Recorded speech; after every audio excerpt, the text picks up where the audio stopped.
Over. Yeah.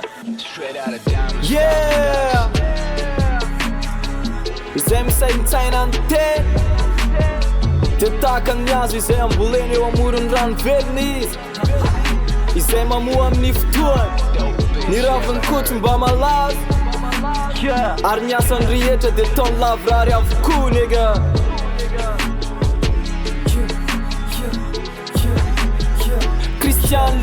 Okituna zetuna de yenga ze yenga tapiuva vita ni zetunga efa vohombo ane mahenga nifetra olana nega isora kuntumpo fa hitany fetrany mahenga amboariny mifoko matoa velany aina mafy zana ady izay mazana miaiko hoe tsy vita kono andrasany namana fa tsy hoe positif de isy hoe matanjaka miaiky valy mety de mila niery manangana fandresena ilaitsika efa azony efa ela na ela mbola iadina ela mandray ze vita finonano andraisana azy fa tsy misy fombafomba fandreseny zay hoenty mandresy zao tontolo zao de finona azy ny asa vita ninirana latsana mafany eloko finona azy fa noenty nijaliko satria nombony teo ila tenako finona azy fa efa nitsangana resy ny fahafatesana ny toerako finona azy fa efa nomeny a izy vatolampiorenako nega Fibanjinana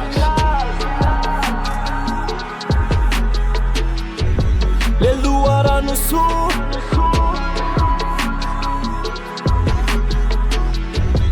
Tue manamboatra saina positif afa matoky ny asa vitany za miaraty jiaby ze jere lala ny hery za miatrika aleko Fibanjinana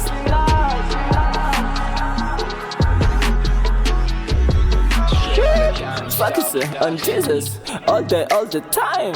Finished, he talk. I trust his word. Always on him, always on him.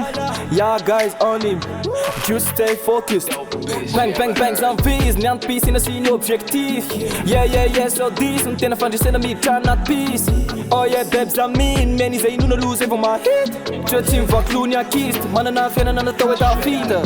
Yeah man, zan fight anaty fest. Hafa, miti, ni atiku, atto anatin H. Je m'en fous de loi de la nature. De la loi je suis au-dessus. Donc team tange nan dit full. Famille dit tsara nif nun. Finuna miva mnasa Jesu Kristi fa tsy finuna miva mtenako. Finuna miva mnasa vitan Kristi fa tsy matoky tena vitako. Olo jiaby manakatra ny sommet. Avy am sommet zany midina. Ny dernier ou lasa premier. Tsy ambaratelo aleko Fibanjinana.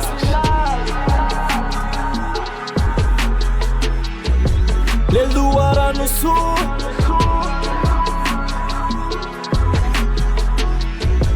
Tue manamboatra saina positif afa matoky ny asa vitany za miaraty jiaby ze jere lala ny hery za miatrika aleko Fibanjinana